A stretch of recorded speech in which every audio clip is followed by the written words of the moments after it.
Olá, tudo bem? Bem-vindo ao OVALIcast, o podcast de Ovale. E este é o podcast Mundo Novo, que destaca inovação e tecnologia, características que estão no DNA de São José dos Campos e do Vale do Paraíba, claro.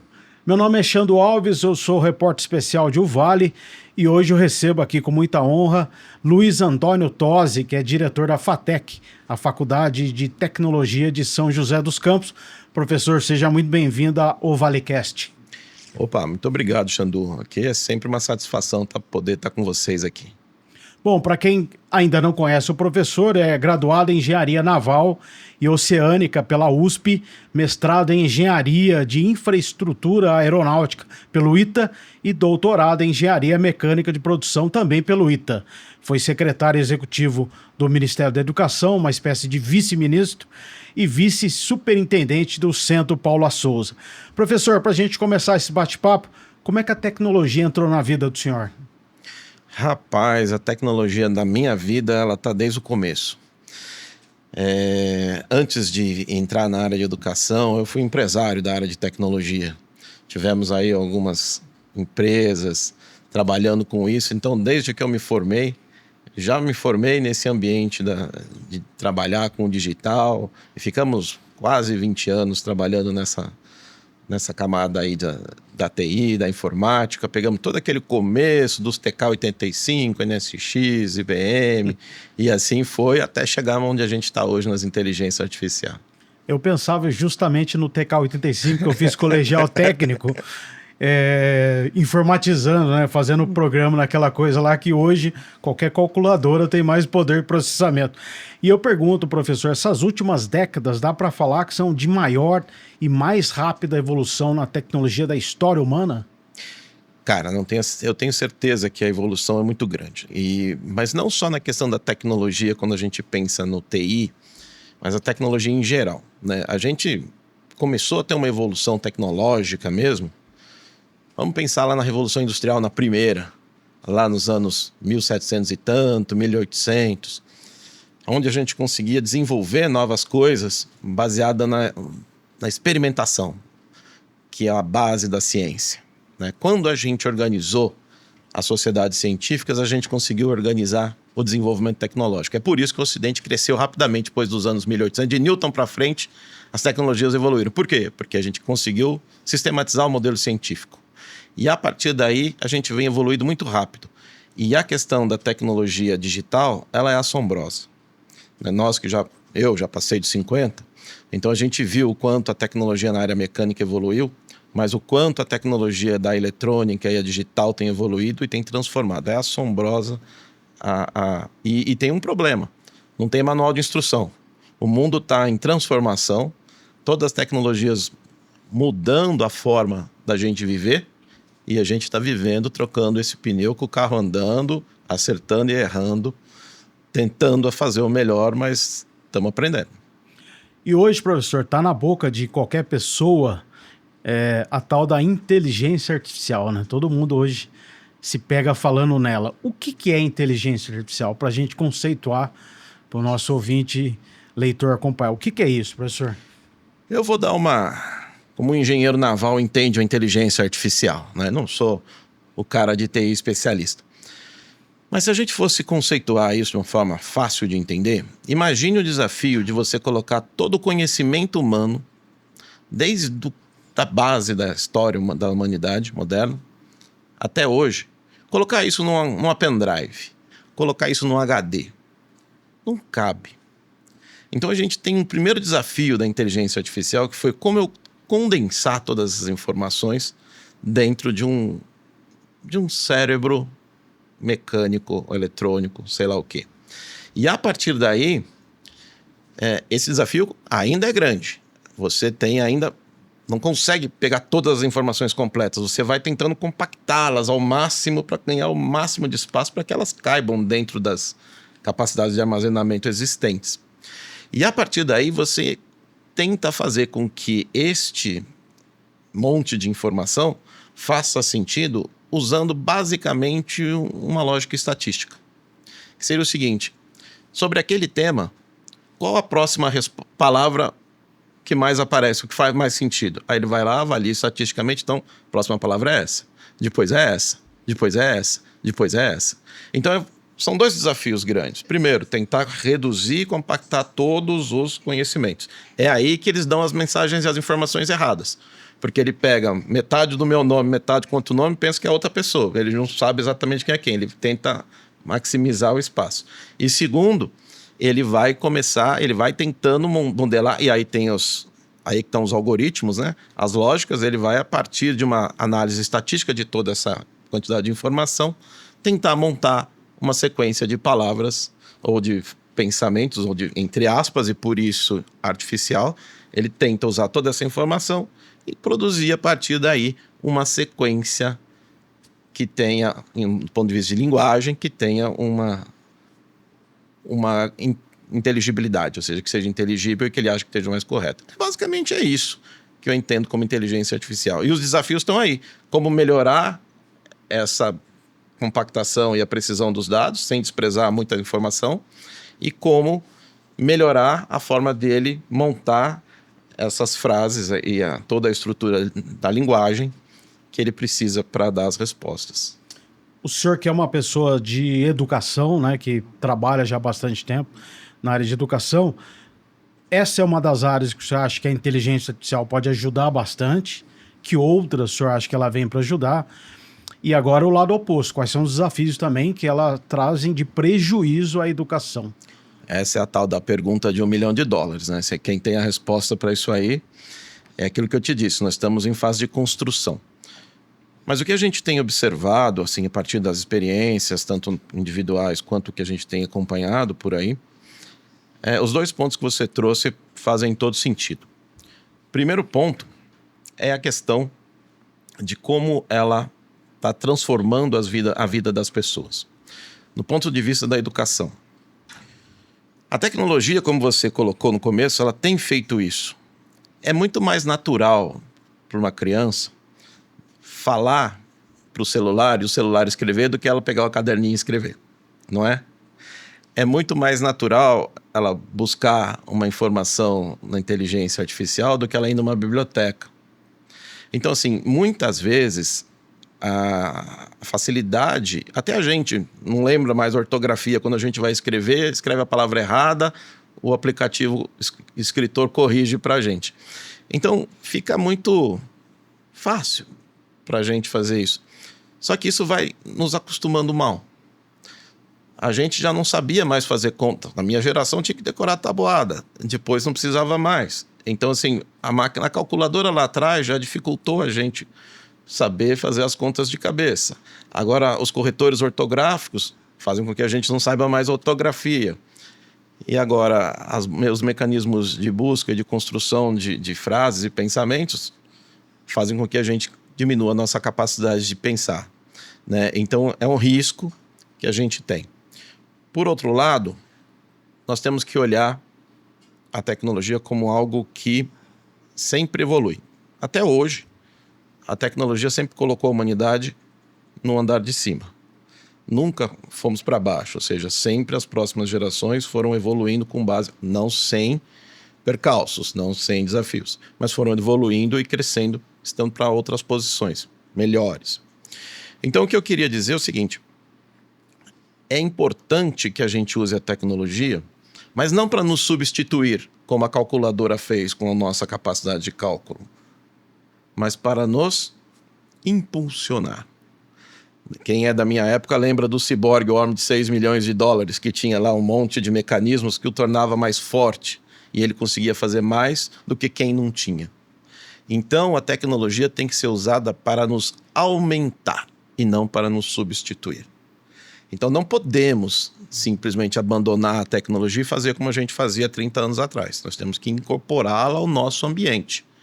mas a gente também tem que ter um certo discernimento para saber, olha, tem uma certa capacidade humana que tem que ser preservada, minimamente para que, não que você vai executar, mas para que você seja ainda um ser humano capaz. Mas também, e não seja substituído totalmente pela máquina, mas também você tem que usar tudo aquilo que a máquina traz para que te possa impulsionar, para te aumentar, né? Então, aí nós vamos ter dois tipos de seres humanos. Os low skillers, que são aqueles que estão sendo substituídos, e os high skillers, são aqueles que sabem usar e são mais poderosos em função do conhecimento e do uso da tecnologia. Esse é um desafio. E onde está a divisão entre um e outro ambiente? Ninguém sabe. Essa linha divisória, ela ainda está sendo construída, né? Então nós estamos testando e aprendendo a partir do que está acontecendo. O mundo está em transformação. As placas tectônicas estão se movendo. E o problema é que nós estamos lá no meio do terremoto, tentando achar um lugar seguro. O senhor falou uma coisa que é essa questão do aprendizado, né? Não é apenas escrever num caderno de caligrafia, não é apenas escrever. Há uma série de conexões no cérebro, nas mãos, sintonia fina, que é desenvolvida a partir dessas coisas que a gente acha simples e que a gente está substituindo pelo computador. Alguns estados americanos, eu li uma matéria há um tempo atrás, já estavam substituindo a caligrafia pelo teclado. As crianças não mais pegavam na caneta. Eu queria perguntar o seguinte, eu sei que isso é difícil responder, mas o que o senhor acha que pode acontecer? Porque vai haver uma mudança no cérebro humano. Se a gente tem uma geração que, para ter conhecimento, tem que colocar dentro do cérebro, ler livro, como a geração do senhor, a minha e alguma que está vindo por aí, a gente precisa abastecer o cérebro com conhecimento. Tem uma geração que não precisa mais, está no pendrive o conhecimento. Isso não vai mudar a plástica do cérebro? Nós não vamos ter grandes mudanças fisiológicas no ser humano que a gente sequer imagina que pode acontecer, se é melhor ou só pior? Olha, pode acontecer, tem evidências que ainda estão sendo analisadas, por enquanto evidências, mas que precisam ser de fato analisadas, de que a próxima geração tem um QI menor do que a geração atual. Não quer dizer que seja algo definitivo e nem de forma nenhuma ainda absoluto. Mas de fato pode, né, ter uma influência na forma como nós nos desenvolvemos. E é aí que eu acho que entra a questão da educação. A educação, ela foi essencialmente organizada lá atrás, se a gente voltar nas artes liberais, lá no pensamento grego e romano lá atrás, para produzir o homem livre. Que é o homem livre? É aquele capaz de tomar decisões, capaz de ter autonomia e aquele cara capaz de escolher os próprios caminhos, né? Então, nesse contexto, a gente precisa, de fato, pensar em como preparar a próxima geração de seres humanos, e é por isso que eu acho que nós estamos com esse problema que eu citei, da baixa capacidade cognitiva demonstrada pela próxima geração em geral, porque nosso modelo educacional ainda não aprendeu a trabalhar, pergunta sua anterior, com a questão da inteligência artificial, das máquinas e tudo isso que o mundo digital tem trazido para nós.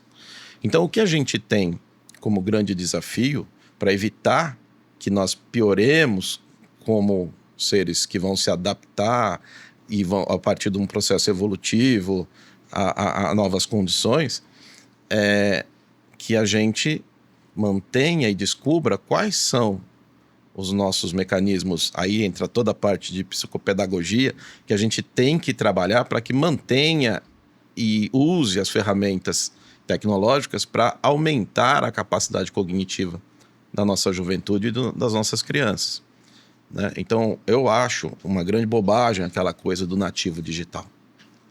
Ele é, na verdade, um grande usuário digital.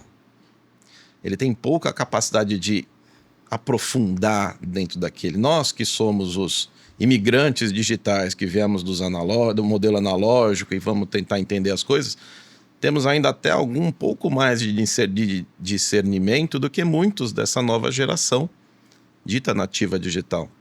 E a gente precisa trabalhar com elas com eles, né, com essa nova geração, no sentido de tentar fazer com que eles sejam menos usuários. Eu converso com alguns alunos do ensino médio, eles falam, não, você é usuário, sou usuário como usuário de droga, usuário dependente, não como usuário que vai usar aquilo para se potencializar. Então nós temos um grande desafio a ser concluído. Na verdade, temos que encarar que o processo educacional tem que ser diferente e os objetivos de aprendizagem têm que ser modernizados para esse novo contexto da nova economia, da economia do conhecimento e para o mundo digital. Então, acho que esse é o grande pulo do gato aí. Eu vou fazer uma pergunta, mas vou contar uma historinha rápida antes. Que tem o livro do Pep Guardiola, ele conta que ele foi num jantar com Kasparov, morava em Nova York na época, o campeão russo de xadrez. E tava naquela época saindo aquele Angry Bird, aquele joguinho que fez sucesso mundial. E o Kasparov falou pro Guardiola, ó, esse celular que eu tenho aqui em mãos, ele tem mais poder de processamento do que tinha o computador que mandou o homem à Lua em 1969. Só que as pessoas usam para matar passarinho. Esse é o ponto. Adianta ter um potencial desse na minha mão, não saber usar? Eu pergunto, qual é o papel do ser humano nesse meio altamente tecnológico? Se a gente não souber usar, como o senhor falou, para impulsionar, de nada vai adiantar, né? Nós temos aí, acho que talvez 2 desafios que precisam ser encarados. O primeiro desafio, se a gente voltar para esse ambiente da inteligência artificial, eu acredito, e ainda é só um pensamento meu, que de fato o ser humano não vai ser substituído pela inteligência artificial. Por quê? Porque hoje nós vivemos uma primeira derivada, a primeira vez que a inteligência artificial está usando toda a base de conhecimento para produzir o que ela tem produzido. Já fazem 2 anos, quase 3, que essa coisa está massiva. E ela já começou a se alimentar de coisas produzidas por ela mesma. Só que ela não é criativa. Ela não tem um espírito humano. Ela não tem a capacidade de se elevar, né? Então o que acontece? Você está caminhando para um processo de afunilamento, porque ela usa o mesmo material dela para produzir novos materiais. Já ouviu falar que a média é burra? Então você vai afunilando. Então é um paradigma que está começando a ser. Nesse momento a gente está achando tudo maravilhoso, porque é todo um conhecimento humano retrabalhado. Daqui a pouco, e já está acontecendo, vai ser conhecimento não mais humano, já retrabalhado num primeiro grau de liberdade, num segundo grau de liberdade, então ele vai ser uma coisa mais pasteurizada. Então você tem um conhecimento que pode se tornar cada vez mais minúsculo. É simples você perceber isso quando você faz uma pesquisa no motor de busca tradicional, Google, qualquer outro, vai ter lá 5 mil, 10 mil, 200 mil respostas. E você vai ter que pesquisar dentre elas para ver o que aquilo te atende. Quando você pergunta para a inteligência artificial, ela transforma essas 200 mil respostas numa única resposta. Então toda aquela diversidade característica do pensamento humano some. Então assim, a sociedade precisa que nós coloquemos os processos humanos dentro das suas prioridades. E é por isso que eu entendo um grande crescimento da valorização dos soft skills, das habilidades humanas frente aos hard skills. Ou seja, como a gente pode, respondendo a sua pergunta, garantir e usar melhor todas essas ferramentas, sendo cada vez mais humano? Imagine uma rede social sem gente. É uma alta tecnologia, mas se não tem humano, quanto ela vale? Se não tem a contribuição humana, ela vale alguma coisa? Não vale nada. Então, o próprio digital precisa do humano para que ele exista e subsista para o futuro. E o grande risco não é que um dia nós vamos ser absolutamente governados pelas máquinas. O grande risco é que a gente nos torne a imagem do Criador. Se hoje o ser humano se acha a imagem de um Criador superior, será que um dia a gente vai ser a imagem do computador? Pensar como ele pensa e agir como ele age? Qual a vacina para isso? É, em essência, valorizar o ser humano. Não há tecnologia sem o humano. Acho que esse é o caminho. E as escolas têm que partir disso. Nós temos que retrabalhar a forma de ensinar. Acho que esse é o caminho. A revista Time trouxe uma matéria de capa com o CEO da OpenAI, né, que é o Sam Altman. Ele defende que a tecnologia vai chegar a um ponto tão avançada que não será possível dizer o que se lê, vê ou se ouve online veio de um ser humano ou veio de uma máquina. Ele acha que vai atingir esse nível de inteligência. O senhor compartilha dessa opinião dele, não? Eu acho que isso tende a acontecer, mas não compartilho de que, assim, a tecnologia de caráter geral, ou de conhecimento geral, que é essa IA absoluta, ela deve chegar num prazo de uns 4, 5 anos. Mas, como eu disse, ela ainda depende do ser humano até para ela ter uma certa capacidade. Hoje, você já produz textos e você não sabe distinguir o que é feito pela IA e o que é feito pelo ser humano. Eu tenho um exemplo simples desse aqui. Um professor nosso estava me falando ontem que estava lendo um artigo onde eles colocaram a Constituição Americana para ser avaliada nessas máquinas de plágio de IA, quanto que a IA fez. Deu que a Constituição Americana de 1700 e pouco tem mais de 90% produzida por IA. Ou seja, não é verdade. Certo? Então, assim, nós temos um grande desafio ainda para fazer esse grau de comparação. O próprio Turing, o cara do computador, criou o Turing Test. Onde é que você vai ver o que é simulado e o que é real? Quando você não consegue mais... Se eu tiro o cabeçalho, quem fez o quê? Isso é o básico da simulação computacional. Quando eu não consigo discernir o que foi feito pelo acaso ou pelos humanos e pela máquina, isso já está aí desde o Turing lá durante a Segunda Guerra Mundial. Então é algo que vai vindo. E hoje, como você tem a inteligência artificial se alimentando de referências humanas, ela consegue produzir coisas incríveis. Mas no longo prazo, ela vai precisar se alimentar de coisas humanas cada vez mais. Então, a IA pode e deve ser usada para fazer com que a gente produza mais e melhor. Mas não que ela substitua o autor. Não que ela substitua o criador. Ela pode ajudar a escrever, corrigir, até dar algumas ideias, ajudar na análise, mas a criatividade e o espírito tem que ser humano. O senhor é otimista, mas tem uma galera aí que está dizendo que a tal da superinteligência artificial vai ser essa singularidade, vai ultrapassar. Aí eu queria perguntar para o senhor o seguinte, o que a gente está falando até agora, a inteligência artificial, ela remodela o passado.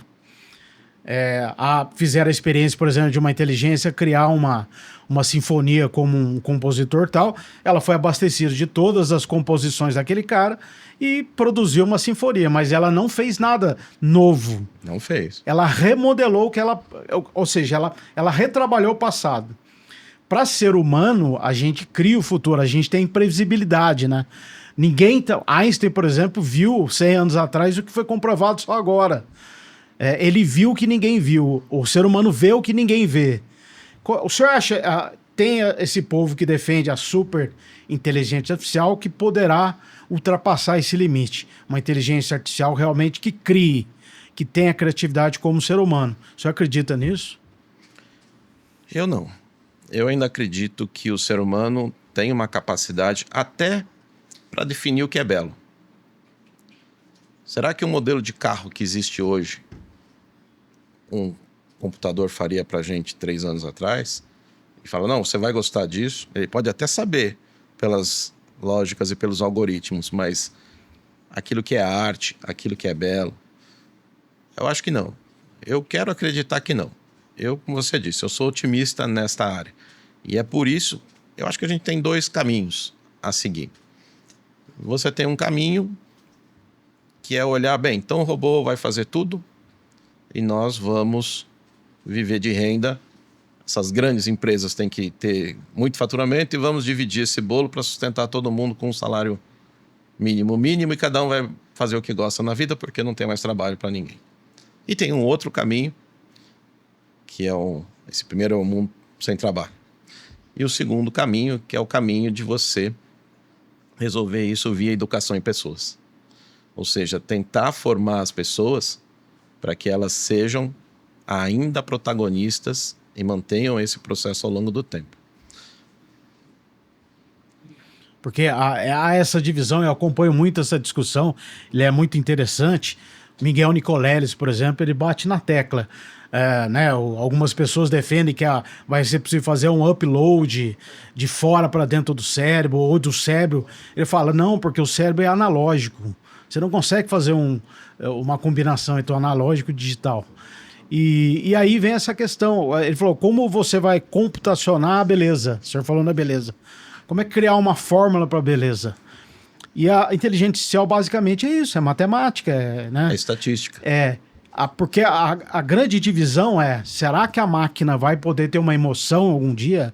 Vai poder ponderar a partir de emoções? Mas de onde vai vir essa emoção? De consciência do quê? Essa é que eu acho que ou é ficção, ou será possível que uma máquina tenha emoção e consciência? Esse cenário de humanidade desumanizada, ela só seria possível se a gente, de fato, nos tornássemos a imagem do Criador, que o Criador passaria a ser a máquina. Enquanto nós ainda tivermos aspectos humanos, e aí vai desde toda a questão de espiritualidade, convivência, carinho, amor, gosto, e tudo que faz a gente ser diferente de uma pedra, enquanto a gente for diferente de uma pedra, eu ainda vou ter esperança de que existe a possibilidade de nós mantermos e usarmos a tecnologia como algo que vai transformar o nosso mundo num mundo melhor e não num mundo que vai nos substituir. Então é por isso que eu insisto naquelas duas visões de uso da tecnologia. A tecnologia tem que ser usada para aumentar o ser humano. Obviamente tem coisas que vão ser deixadas de ser executadas e nós vamos ter que fazer outro tipo de trabalho. E então muito provavelmente nessa super inteligência artificial nós vamos acabar saindo da camada operacional das coisas e vamos entrar na camada do pensamento. Então, a maior parte dos trabalhos, e aí está o low skillers e os high skillers, os trabalhos de maior valor, de fato, estarão na camada do pensamento. E todo aquilo que for operacional, aí sim a gente pode deixar para as máquinas fazer.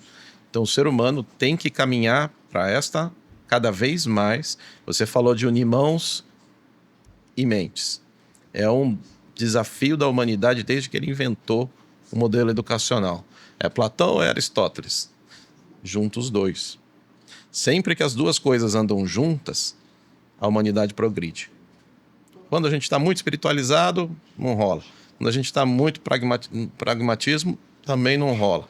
Quando a gente junta os momentos históricos, mãos e mentes, a gente avança. Então, a tecnologia precisa disso, ela só é a mente. A gente vai precisar, também tem os robozinhos, mas a gente precisa unir essas duas coisas. Então, a própria educação precisa caminhar para isso. Ela não pode ser só intelectualizada, mas ela vai ter que também identificar os mecanismos aonde você vai agir. Onde você, nesse mundo, faz diferença, que é a parte das mãos. E, a partir daí, construir um ambiente melhor. O senhor falou uma coisa importantíssima que eu também concordo. O risco maior não é a máquina ficar igual ao humano, é o humano ficar igual à máquina. Exatamente. A gente pensar binário, é aquele estreitamento que o senhor falou, né? Esse é o risco.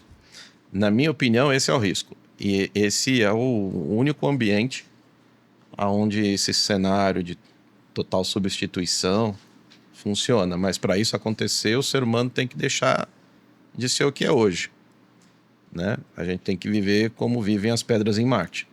Ou seja, não tem beleza, não tem espiritualidade, não tem harmonia, não tem nem guerra, não tem nada, não tem aquilo que faz o humano humano e que faz o mundo mundo, né? Então, a gente está longe disso ainda, eu acho. Mesmo nos próximos 5 anos, acho que não acaba. Até porque tem às vezes, quando entra essa discussão de inteligência artificial, as pessoas se esquecem do componente comercial. Há um interesse comercial em tudo isso. Nessa mesma matéria que eu citei do senhor da Time, do CEO da OpenAI, o Sam Altman, eles estão desenvolvendo um dispositivo chamado Orbi, que eles vão fazer uma leitura da íris de cada ser humano, e aí eles vão identificar um código binário de 12.800 dígitos, que eles chamam de código da íris. É único para cada ser humano. Ele falou que isso será a maneira de diferenciar no mundo digital quem é humano e quem não é. Só o humano terá esse código. Agora, o que eles estão fazendo? Eles estão pagando $42 em criptomoedas para cada pessoa que se dispor a deixar ler a íris, né? O que eles chamam de humano verificado. Então, quanto mais humanos verificados eles tiverem no banco de dados deles, maior será essa iniciativa da tal da Orbe. Isso é comercial. Imagine. A gente não pode esquecer. Ele está pagando para alguém deixar ler o seu... Você vai ter um cadastro da pessoa de tudo que ela tem. Tem outras inteligências mapeando todas as numa faces. empresa. Numa tem outra empresa. Não é altruísta a inteligência artificial, ela tem interesse comercial. E a forma como o negócio do digital funciona, ela leva a gente a acreditar que daqui a pouco ela vai ter uma convergência. O mundo digital, ele é monopolizante. Ele caminha sempre para um duopólio ou um monopólio. Então, é muito provável que dentro desses 5 anos nós vamos ter 2 empresas, 3 no máximo. Como nos telefones hoje, tem uma banda e outra banda. Você vai ter 2 empresas ou 3 empresas e todas as outras inteligências vão ser absorvidas por essas. E a potência desse motor vai ser regulada em função da capacidade de retorno financeiro que ela vai estar. Motor da inteligência artificial. Nós já temos casos onde os motores das inteligências artificiais foram botados em menor potência. Mesmo porque aquele desafio consome enormidade de energia para manter tudo isso funcionando. Tem um custo operacional, tecnológico, caríssimo. Então vai haver... Agora é um momento de... Estamos correndo atrás da tecnologia, mas ela vai, como toda ela, dar aquela amainada e depois nós vamos entrar num processo. E é por isso que eu acredito que ela vai se tornar uma ferramenta, como uma calculadora é hoje, né? A inteligência artificial vai ser exatamente o que a energia elétrica é para a gente no futuro. Nós não estaríamos aqui sem a tecnologia da energia elétrica. E teve aquela briga entre qual tipo. Ela é só mais e não muda, ela alterna, ela não alterna. Nós estamos passando por essa fase, nessa tecnologia. Tudo vai ter tecnologia e inteligência embarcada. Como hoje quase tudo tem energia elétrica, desde o nosso celular, o nosso relógio, tudo. Às vezes o negócio que a gente tem no coração, que marca passo, tudo tem energia. Eu acho que a inteligência artificial vai acabar se tornando um mecanismo como esse, né? E agora ela é muito importante, ela vai se equilibrar como um bem econômico, né? Afinal de contas, ela não é um bem, como você disse, não é um comum. Se eu uso, alguém está deixando de usar, e ela é um bem proprietário. Então, como bem proprietário, ela vai estar sujeita aos mecanismos de economia tradicional. Então, estamos agora num momento de corrida. Daqui a pouco isso começa a convergir e se torna uma tecnologia comercial como qualquer outra. E a gente já tem visto isso. Algumas inteligências artificiais diminuindo a capacidade de processamento em função de, olha, não precisa tanto porque não tem um custo-benefício que a gente espera. E a gente tem visto isso. A tendência é que, na minha opinião, que isso aconteça ao longo dos próximos 5 anos. E a gente ter aí um monopólio, ou um duopólio, ou no mínimo um oligopólio. Não vai ter tantas inteligências assim para que o mercado se estabilize e tenha retorno. Professor, a gente está chegando já ao final. Queria agradecer muito a participação do senhor. E como educador, alguém que é diretor da FATEC, eu queria que o senhor terminasse justamente falando dessa experiência do contato com os jovens, né? Como é que eles olham esse mundo? Inteligência artificial, para eles ainda é uma coisa, é uma ferramenta já de trabalho, ainda é uma coisa fora da realidade deles, eles estão se apropriando disso e há como jogar luz nesse caminho bom que o senhor falou para impulsionar? Olha, para finalizar, eu acho que, respondendo o que você me perguntou, acho que o jovem ele não está tendo tanto impacto quanto nós. sobre isso. Então, eles já estão entendendo a tecnologia e o digital como algo dado, que está aí. Eles não estão sendo muito impactados por isso. Do ponto de vista de, nossa, que coisa louca, como é para nós. Acho que para eles isso é mais um dado da vida. Então, eles vão caminhar para isso. Acho que nós, que organizamos o mundo em que eles vivem, é que estamos com maior dificuldade de encaixar isso. Mas o que eu podia dizer para os jovens é o seguinte: toda vez que a gente encontra jovem, ele pergunta para mim: qual é a profissão do futuro, então? O que eu vou ser? E eu tenho certeza que eu sei o que ele vai ser. Não importa o caminho que ele vá, ou a área que ele vai, mas ele vai ser pago para aprender. Então, o que nós temos que fazer com que as crianças e os jovens tenham em mente? Desenvolvam a sua capacidade de aprender. Aprenda como você aprende. Cada um aprende de uma forma diferente. E seja você mesmo. Mas você vai ser pago, não importa se você vai ser médico, vai ser pago para aprender. Se você for advogado, vai ser pago para aprender. Se você for jogador, vai ser pago para aprender. Você vai ser pago para aprender. É isso que o digital e tudo isso de inteligência artificial está dando para a gente. Você vai ser pago para aprender. Essa é a profissão do futuro, aprender. E é por isso que a escola é um ente importante nessa construção do futuro. Obrigado, professor. A gente conversou com Luiz Antônio Tosi, diretor da FATEC, a Faculdade de Tecnologia de São José. Esse foi o ValeCast, o podcast do Vale, o podcast Mundo Novo, que fala de inovação e tecnologia. Obrigado, professor. E a gente volta na próxima. Valeu, gente.